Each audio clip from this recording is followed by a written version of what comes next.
ইয়াহইয়া আলাইহিস সালাম সেই নবী যার নাম আল্লাহ পাক নিজে রেখেছেন। সুবহানাল্লাহ। তিনি সাইয়্যিদ ছিলেন, নেতা ছিলেন, নবী ছিলেন। একইভাবে সালাম বিনিময় হলো, নবীজি এগিয়ে চললেন সাল্লাল্লাহু আলাইহি ওয়াসাল্লাম।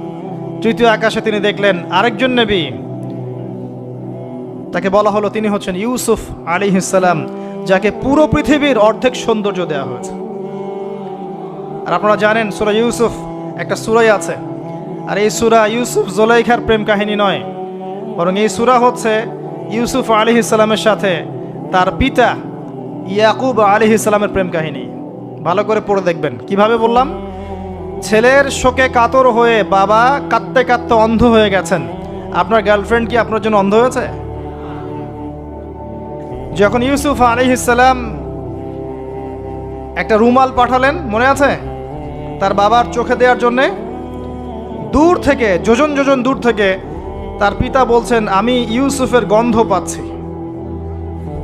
বাবার ছেলের এমন প্রেম কাহিনী আপনি কোথাও পাবেন না। এটা সূরা ইউসুফ, পড়ে দেখেন। আর ইউসুফ আলাইহিস সালামের যে চরিত্র ছিল, তার চেহারার চেয়ে চরিত্র আরো বেশি সুন্দর ছিল।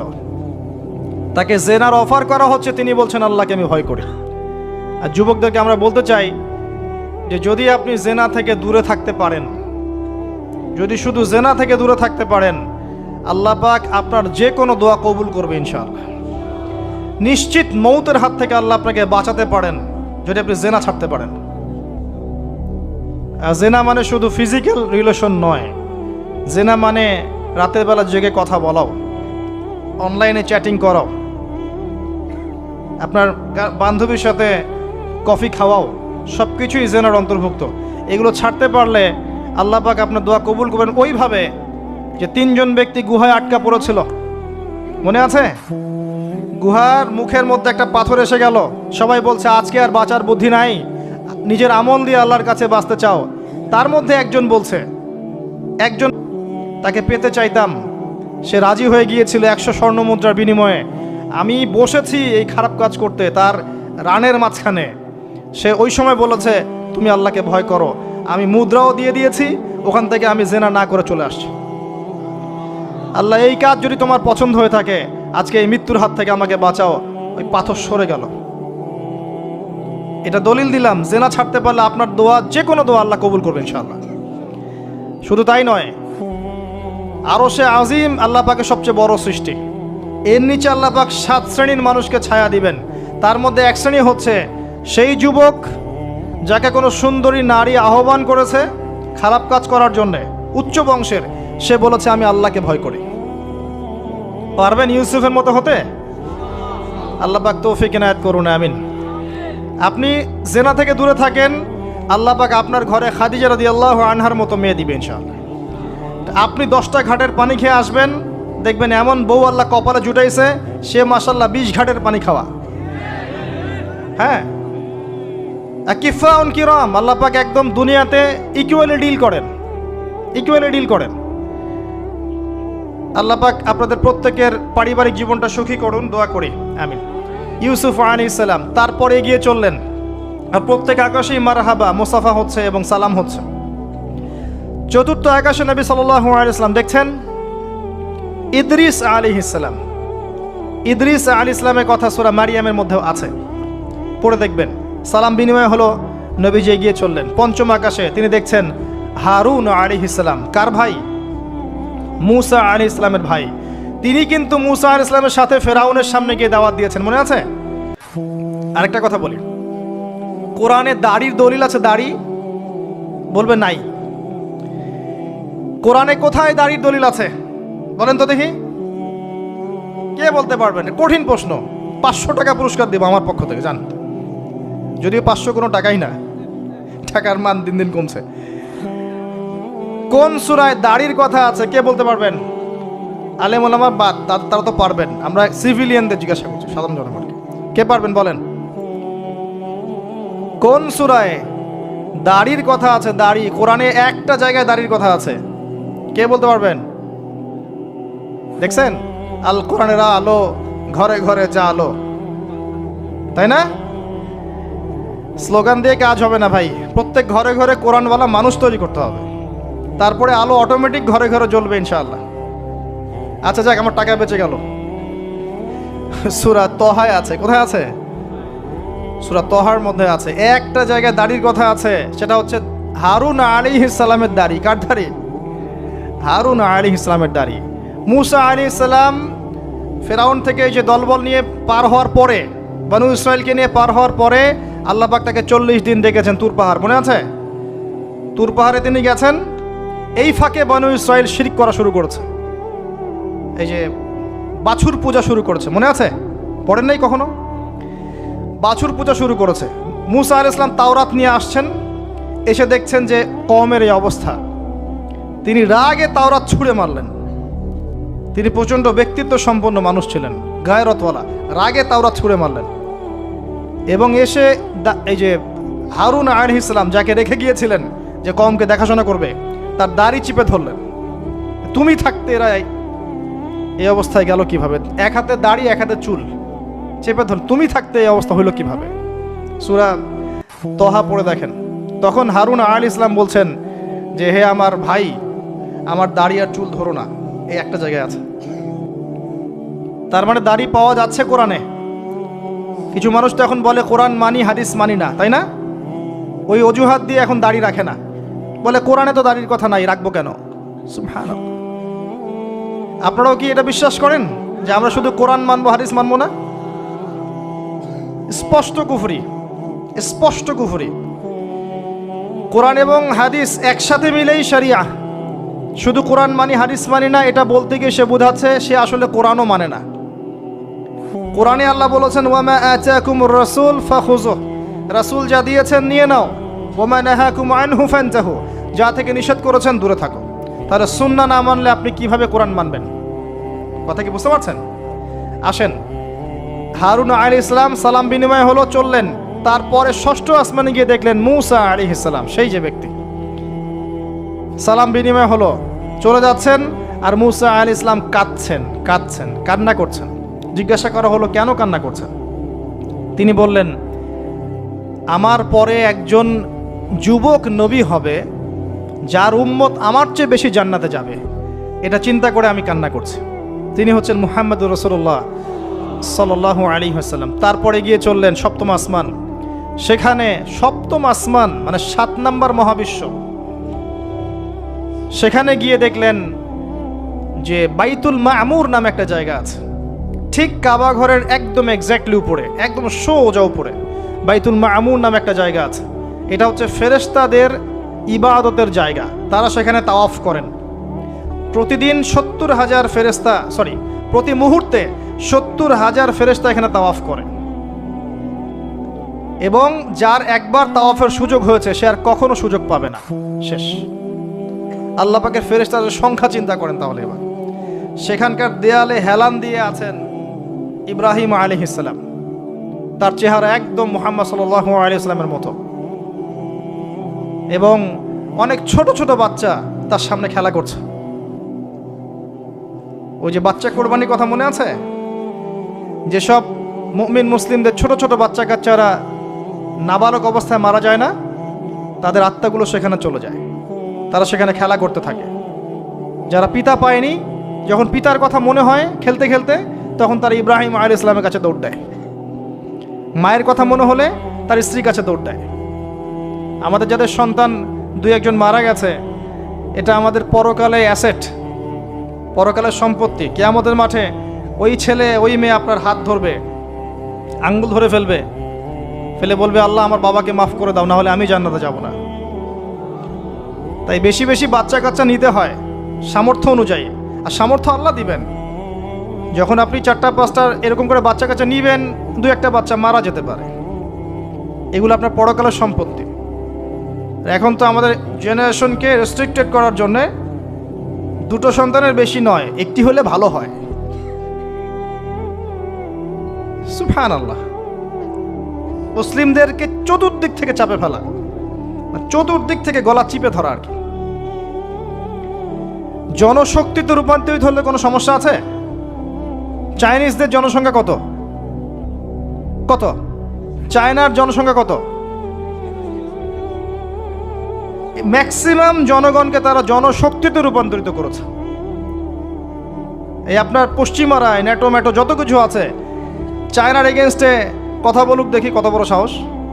সারা বিশ্বকে নিয়ন্ত্রণ করে ফেলছে ওরা এখন।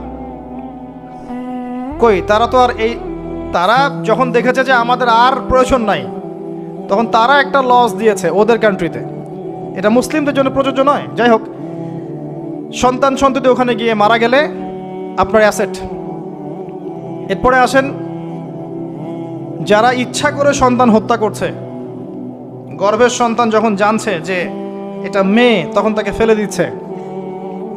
আবার অবৈধ সন্তান যারা অ্যাবর্শন করে নষ্ট করছে, এই যে হত্যাগুলো, এই প্রাণগুলোকে আল্লাহ পাক কিয়ামতের মাঠে জীবন্ত করবেন এবং তাদেরকে দেখিয়ে ওই ব্যক্তিদেরকে চার্জ করা হবে যে কি অপরাধে তাকে হত্যা করা হয়েছিল।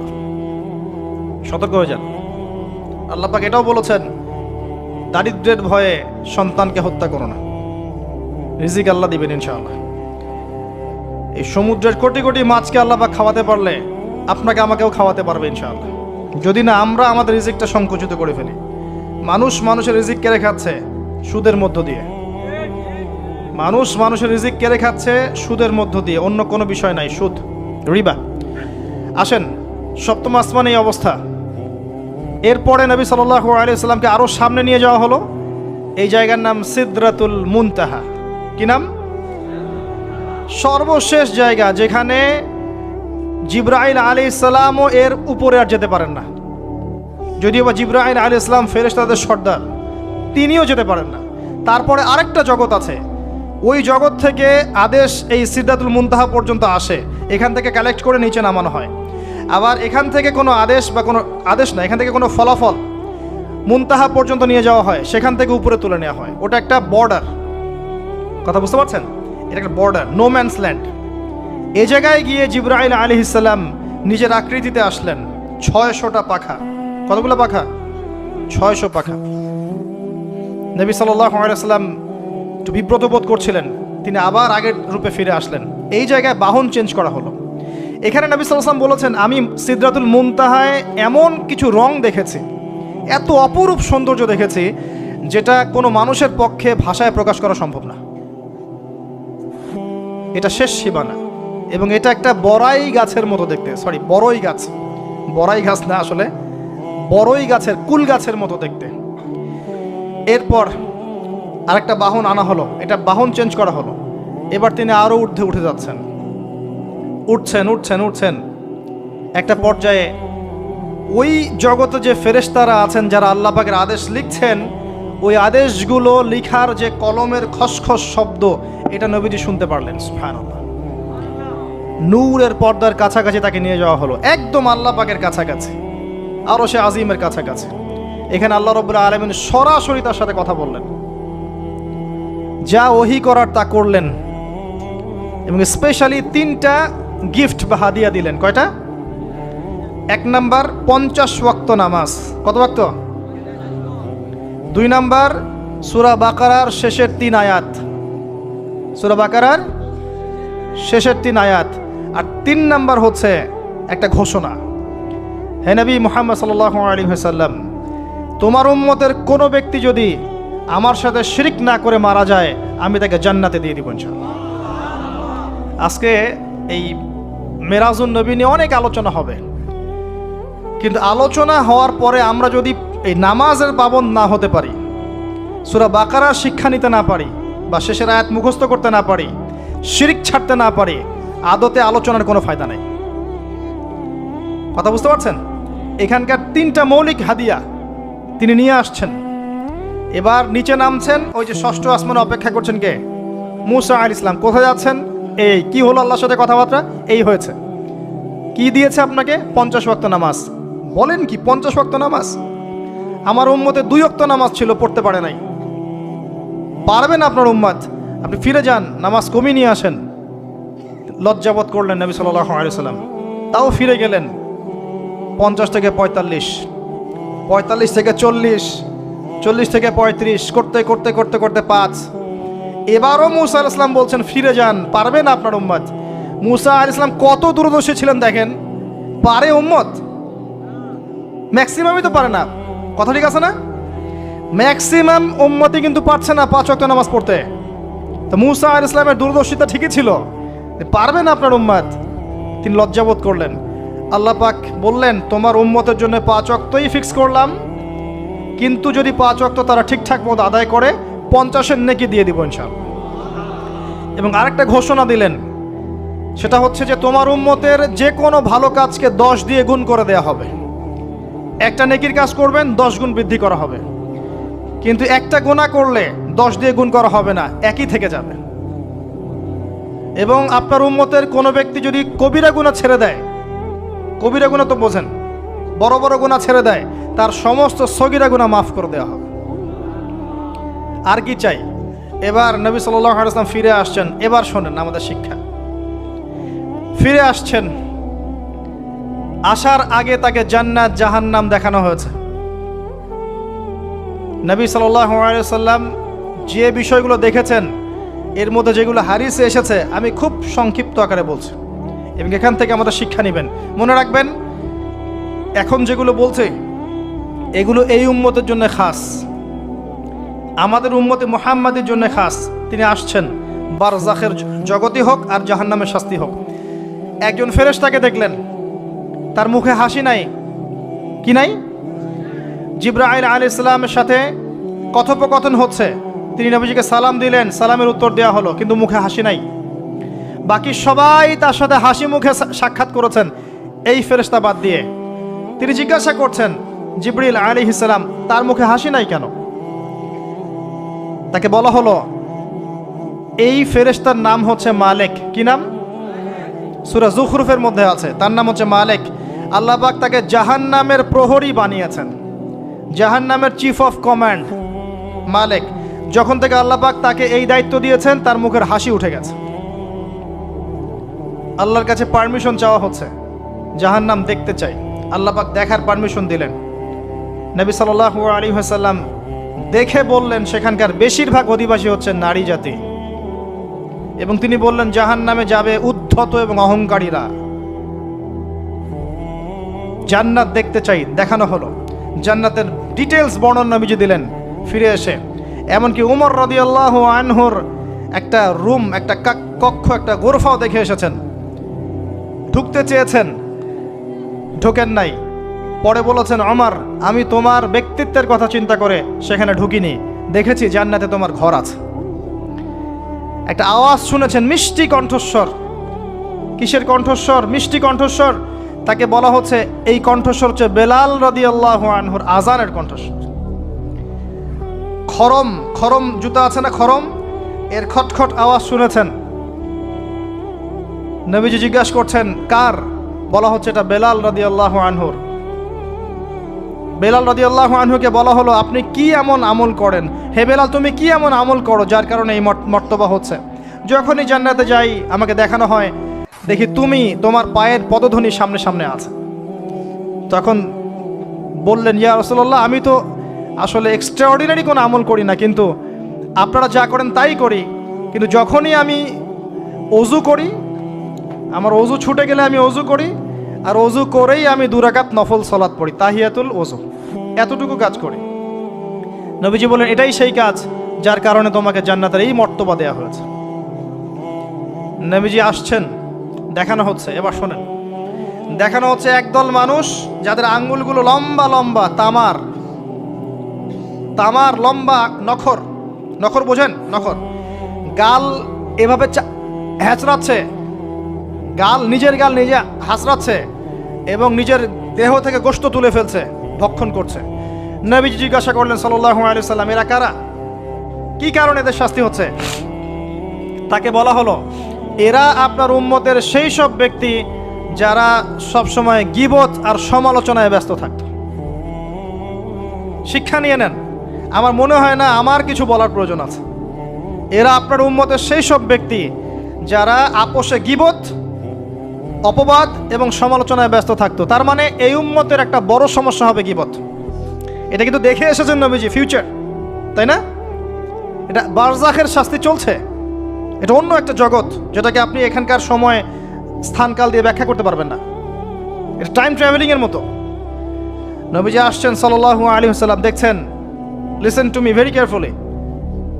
এবার নবীজি দেখছেন এক শ্রেণীর মানুষ, পেট এইরকম ফোলা, অট্টালিকার মতো পেট ফোলা, আর ভিতরে সাপ কিলবিল করছে, এবং এদেরকে রক্তের নদীতে ফেলে মাথাটা ফাটিয়ে দেওয়া হচ্ছে। নবী জিজ্ঞাসা করলেন সাল্লাল্লাহু আলাইহি ওয়াসাল্লাম, এরা কারা? মর্মান্তিক শাস্তি দেওয়া হচ্ছে, এরা কারা? এরকম শাস্তি দেয়া হচ্ছে, আপনি দেখলে আপনার কেমন লাগবে? নবীজিকে বলা হচ্ছে সাল্লাল্লাহু আলাইহি ওয়াসাল্লাম, এরা আপনার উম্মতের এই সব ব্যক্তি যারা ছিল সুদখোর, রিবাখোর।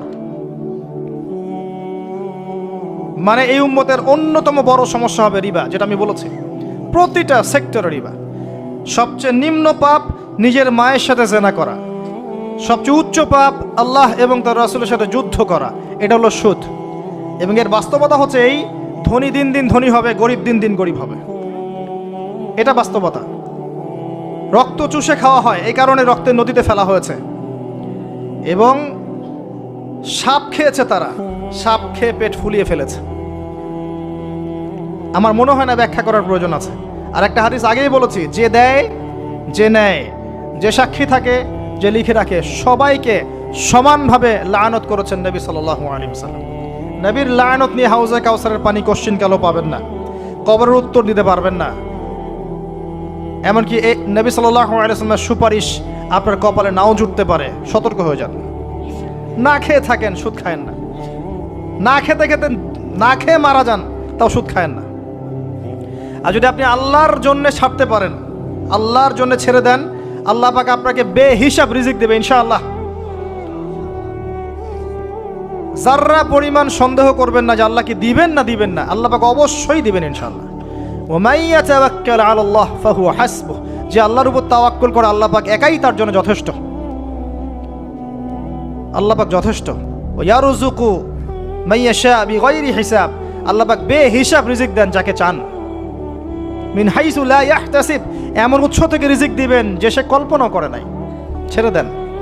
কিন্তু বিশ্বের শুরু থেকে নিচ পর্যন্ত রিবা দিয়ে ভর্তি। একটা ছোট্ট গ্রামে যাবেন, দেখবেন একাধিক সুদী এনজিও কাজ করছে। এখন মা বোনরাও খুব বেশি সুদ খায়, ব্যাংকের মধ্য দিয়ে, সমিতির মধ্য দিয়ে, এইটা ওইটা ছল চাতুরি ঘুরিয়ে ফিরে কতভাবে যে খাওয়া হয় আল্লাহ ভালো জানেন। আল্লাহ পাক আমাদেরকে এই মহামারী থেকে হেফাজত করুন। সবচেয়ে বড় মহামারী চলছে বিশ্বে, এই ইকোনমিক মহামারী, রিবা কেন্দ্রিক মহামারী, এটা মুসলিমের ইমান আমল সব ধ্বংস করে দিয়েছে। আসেন, তিনি আসছেন, দেখলেন এক শ্রেণীর মানুষ আগুন, বড় বড় আগুনের দলা, এগুলো মুখে ঢুকাচ্ছে, পিছনের রাস্তা দিয়ে বের হয়ে যাচ্ছে।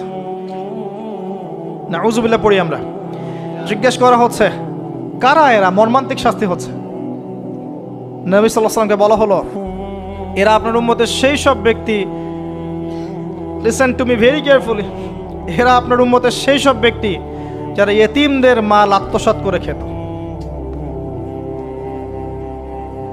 আমার ব্যাখ্যা করার কোনো প্রয়োজন নাই, আপনারা সবাই শিক্ষিত মানুষ। ইতিমের মাল আত্মসাৎ করলে যদি এই শাস্তি হয়, জনগণের মাল আত্মসাৎ করলে কি হতে পারে চিন্তা করে দেখেন। কি হতে পারে? এটা মানুষের হক, আল্লাহর কাছে ক্ষমা পাওয়া যাবে না, মানুষকে দিতে হবে। আরও এগিয়ে আসলেন, তিনি দেখছেন, এবার বলতে গিয়ে আমার বুক কাঁপছে। দেখলেন এক শ্রেণীর মানুষ, জিহ্বাগুলোকে টানা হচ্ছে, আগুনের কেচি দিয়ে কেটে দেওয়া হচ্ছে। আবার জিহ্বা জোড়ো লাগছে, আবার কেটে দেওয়া হচ্ছে, চলতে আছে অনবরত, কন্টিনিউয়াসলি। আল্লাহর কাছে কায়মনো বাক্যে দোয়া করি, এ সময় দোয়া কবুল হয়। আল্লাহ পাক যেন দোয়া আমাদের কবুল করেন, আল্লাহ পাক যেন আমাকে এবং আপনাদেরকে এদের অন্তর্ভুক্ত না করেন। জিজ্ঞেস করা হলো এরা কারা? নবী সাল্লাল্লাহু আলাইহি ওয়াসাল্লামকে বলা হচ্ছে, এরা আপনার উম্মতের সেই সব ব্যক্তি যারা ছিল বক্তা, ওয়াইজ, যারা অনেক বক্তব্য করত, নিজে আমল করত না। আর এই মহামারী আমাদের মধ্যে ছড়িয়ে পড়েছে, কোনো সন্দেহ নাই। যদি না পড়তো তাহলে আমাদের কথায় মানুষের জীবন পরিবর্তিত হতো। খুব কম দেখা যায় যে আমাদের কথাগুলো আপনাদের কলবে তাসির হচ্ছে। তাসির তখন হবে যখন আমার মধ্যে আমলটা থাকবে। আর এখন তো আমরা ওয়াজ মাহফিলে প্যান্ডেলকে বানিয়েছি পলিটিক্যাল প্যান্ডেল, কোনো কোনো ক্ষেত্রে বানিয়েছি ভোট চাওয়ার প্যান্ডেল, কোনো ক্ষেত্রে বানিয়েছি যে জিকিরের নামে যাবতীয় বেদাতি কারবার হবে, গানের মতো ডিজে জিকির হয়, ডিজে জিকির। মানে কি যে হয়, যে আসবে তারও কত কাহিনী, আবার বিগ বিগ বাজেট, এইসব না মিললে আবার বক্তব্য হবে না। তারপর দেখা যাবে 1 ঘন্টা কথার মধ্যে গাল গল্প কেচ্চা কাহিনী 50 মিনিট, আর বাকি 10 মিনিট একে অপরের সমালোচনা, কি শেষ ওয়াজ মাহফিল মাশাআল্লাহ শেষ। খুব কম ওয়াজ মাহফিল আছে জনগণকে বলবেন কি শিখলেন আজকে ওয়াজে, বলবে হ্যাঁ সুন্দর সুর করে কিছু কথা বলেছে, কি শিখেছে, আমার কি বললাম ঠিক বুঝতে পারলাম না। Out of content, out of topic, কোনো কনস্ট্রাকটিভ কথাবার্তা নাই। তো এছাড়াও জানা অনুযায়ী আমল না থাকলে এই অবস্থা হবে। আল্লাহ পাক আমাদেরকে হেফাজত করুন, আল্লাহ পাক আমাকে এবং আপনাদের সবাইকে হেফাজত করুন, আমিন। আরও এগিয়ে আসলেন, দেখা গেল এক শ্রেণীর মানুষ, যুবকরা খুব ভালো করে শোনেন এবং বিবাহিতরাও শোনেন, সামনে রাখা আছে ভালো গোশত, বাম দিকে রাখা আছে পচা গোশত, গন্ধ বের হচ্ছে। তারা এই পচা গোশত তুলে তুলে খাচ্ছে, গোগ্রাসে খাচ্ছে, ভালো গোশতের দিকে ভ্রুক্ষেপও করছে না। অবাক হয়ে নবী সাল্লাল্লাহু আলাইহি ওয়াসাল্লাম জিজ্ঞাসা করছেন, এরা কারা? তাকে বলা হচ্ছে, এরা আপনার উম্মতের সেই সব ব্যক্তি যাদের ঘরে পবিত্র স্বামী ছিল, বাইরে অন্য পরপুরুষের সাথে প্রেম করেছে, যাদের ঘরে পবিত্র স্ত্রী ছিল, বাইরে পরকিয়া করেছে। আর এখন যত মিডিয়া আছে দেখবেন, সিরিয়াল, মুভি, জাবি জাবি, এরা পরকিয়া শিখায়, জেনা এবং পরকিয়া শিখায়। খেয়াল করে দেখবেন, একটা ছেলে মেয়ের অবাধ মেলামেশা, হারাম মেলামেশাকে এমনভাবে উপস্থাপন করা হয়, মনে হয় এটা একটা পবিত্র ইবাদত মনে হয়, এবং বোঝানো হয় যে প্রেম তো পবিত্র, পবিত্র প্রেমে কি সমস্যা? আরে প্রেম পবিত্র তখন যখন আমি আমার স্ত্রীর সাথে প্রেম করব। আর দেখবেন যতগুলো এই যে মুভিজ, আপনার সিনেমাস, ফিল্মস, গান, নাটক, এগুলোর মূল থিম কিন্তু হারাম প্রেম। অল্প কিছু আউট অফ অন্য অন্য থিমের মধ্যে আছে। দেশ নিয়ে কতগুলো মুভি হয়েছে, কতগুলো নাটক হয়, ইসলাম নিয়ে কতগুলো হয়, শ্রদ্ধা ভক্তি এগুলো নিয়ে কতগুলো হয় দেখবেন। আর এই যে অন্য কান্ট্রির যে সংস্কৃতিগুলো ঢুকেছে, এগুলোর মূল থিম দেখবেন পরকিয়া করাচ্ছে, পরকিয়া শেখায়, বেহায়াপনা শেখায়, কিভাবে শাশুড়ির সাথে ঝগড়া করতে হবে, কিভাবে বউ রেখে আরেকটারে প্রেম করতে হবে, বউকে কেমন করে ব্লাফ দেওয়া যায়, এদিকে স্বামীরা ব্লাফ কেমন করে দেওয়া যায়, এগুলোই শেখায়। এবং অনেক ক্ষেত্রে দেখা যায় তাদের দেশের মানুষ এগুলোর প্রতিবাদ করছে, আর আমাদের মা বোনরা এগুলো দিব্যি দেখছে, ডেইলি রুটিন, যে 3-4 ঘন্টা এগুলো দেখতেই হবে। বাঘের সামন থেকে আপনি হাড্ডি গোশত নিয়ে আসতে পারবেন, এইসব মেয়েদের হাত থেকে রিমোট নিতে পারবেন না। এর পরেও দেখবেন আপনি আবার নগ্ন ফিল্ম, পর্নোগ্রাফি আছে না, এগুলো আবার ফ্রি অ্যাক্সেস, আপনি চাইলে ইন্টারনেটে ঢুকবেন, দেখতে পারবেন। এটা কিন্তু আমরা রাষ্ট্রীয়ভাবে বন্ধ করতে পারতাম, যে আমার দেশে কোনো পর্ন সাইট চলবে না, কোনো পর্ন সাইট চলবে না।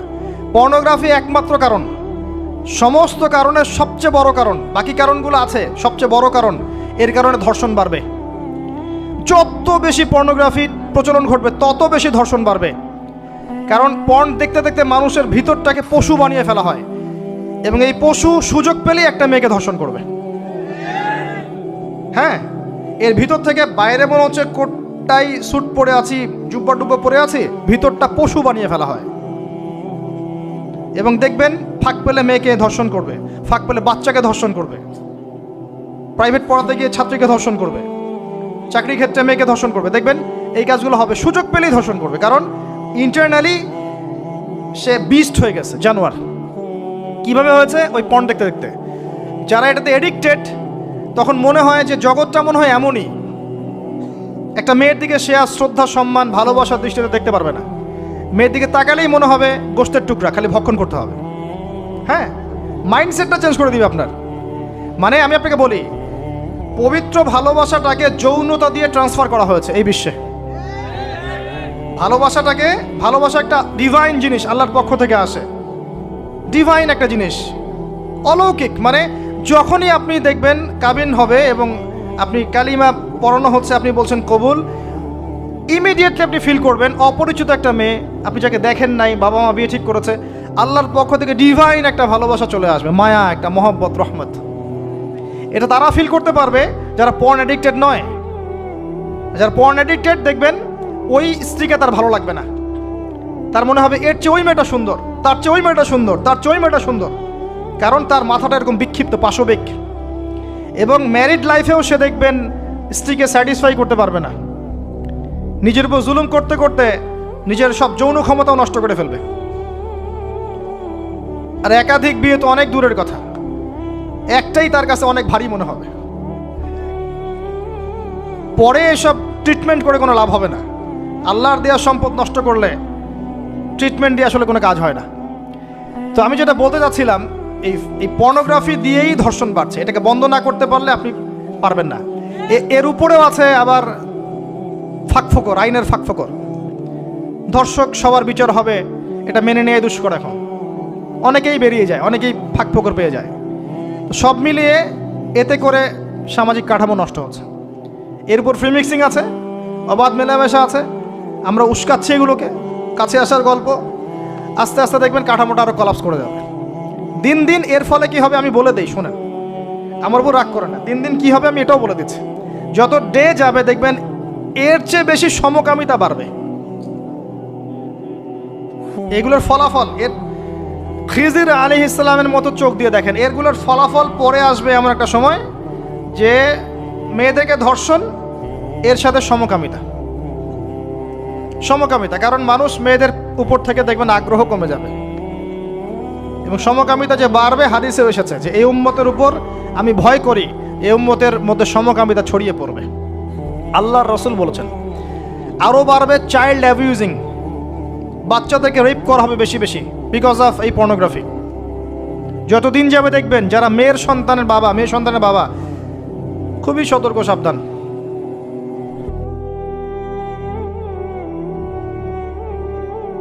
কার কোলে আপনি মেয়েকে তুলে দিচ্ছেন? 5 বছর, 4 বছর, 3 বছর এইসব মেয়েদেরকে ধর্ষণ করা হচ্ছে। সমাজটা কোন জায়গায় চলে গেছে চিন্তা করছেন? এগুলোর মূল কারণ, একদম গাছের উপরের কারণ হচ্ছে পর্নোগ্রাফি। এই মূল কারণ কিন্তু বেপরদামি নয়, আমি বুঝাতে পারছি না মনে হয়। এর মূল কারণ কিন্তু বেপরদামি নয়, পর্নোগ্রাফি। কারণ পর্নোগ্রাফি অ্যাক্সেসের কারণে মানুষের ভিতরটা পশু হয়ে গেছে। এই পশুত্ব মেটানোর জন্যে সে কোনো ওয়ে খুঁজে না পেলে তখন রেপ করবে, বাচ্চাকে পেলে বাচ্চাকে ধর্ষণ করবে, হামলে পড়বে মেয়েদের উপরে। ভিতর থেকে পশু বানিয়ে দেওয়া হয়েছে। এরপরেও আছে বিয়ের রাস্তা কঠিন করে ফেলা। বিয়ে তো করতে দিচ্ছেন না, কঠিন। বিয়ে করলে অনেক সমস্যা, জেনা করতে কোনো সমস্যা নাই। 1000 টাকা, 2000 টাকা, 5000 টাকা দিয়ে মানুষ জেনা করছে। এবং আপনাদের শহরের ব্যাপার আপনারাই ভালো জানেন, আমাকে বলার দরকার নাই। যখন এই জিনিসগুলো বাড়বে আপনাদের কমিউনিটির মধ্যে, আল্লাহর আযাব গজব বেশি আসবে। আল্লাহর আযাব গজব এমনভাবে আসবে আপনি কল্পনা করতে পারবেন না। গোশত খাচ্ছে, পচা গোশত। আরেকটা বলি, ঠিক এরপরেই নবী সাল্লাল্লাহু আলাইহি ওয়াসাল্লাম দেখলেন একটা চুলা দেখলেন। চুলার নিচের দিকটা হচ্ছে প্রশস্ত, মাথাটা সংকীর্ণ, এরকম মানে তন্দুর রুটি ভাজে দেখেছেন? রুটি যে ভিতরে দেয় একটা এরকম গোল চুলা থাকে, সামথিং লাইক দ্যাট। নিচে দাউ দাউ করে আগুন জ্বলছে, আর এখানে কিছু মানুষকে জ্বালানো হচ্ছে। যখন নিচ থেকে আগুন এরকম করে আসছে, তখন এরা আগুনের তাপে উতলে উঠছে। আগুন নিচে নেমে যাচ্ছে, এরা আবার আস্তে আস্তে নিচে নেমে যাচ্ছে। এভাবেই হাদিসে ব্যাখ্যা করা আছে। নবী সাল্লাল্লাহু আলাইহি ওয়াসাল্লাম জিজ্ঞাসা করলেন, এরা কারা? বলা হলো, এরা আপনার উম্মতের সেই সব ব্যক্তি যারা জেনায় লিপ্ত ছিল। তিনি আরো এগিয়ে গেলেন, জেনা সম্পর্কে কয়েকটা হাদিস এসেছে। তিনি এগিয়ে গেলেন, দেখলেন একটা জায়গা যেখান থেকে দুর্গন্ধ বের হচ্ছে, পাবলিক টয়লেটের চেয়ে প্রকট দুর্গন্ধ, মনে হচ্ছে যে পাবলিক টয়লেট। নবী জিজ্ঞাসা করলেন সাল্লাল্লাহু আলাইহি ওয়াসাল্লাম, কোন জায়গা থেকে এরকম দুর্গন্ধ আসছে?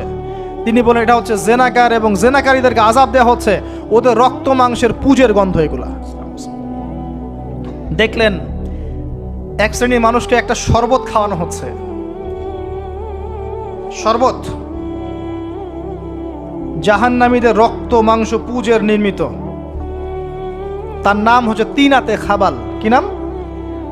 তিনাতে খাবাল। কাদেরকে খাওয়ানো হচ্ছে? যারা এই উম্মতের মাদক সেবন করতে, এদেরকে খাওয়ানো হচ্ছে। আমি আপনাকে একটু পিছনে নিয়ে যাই।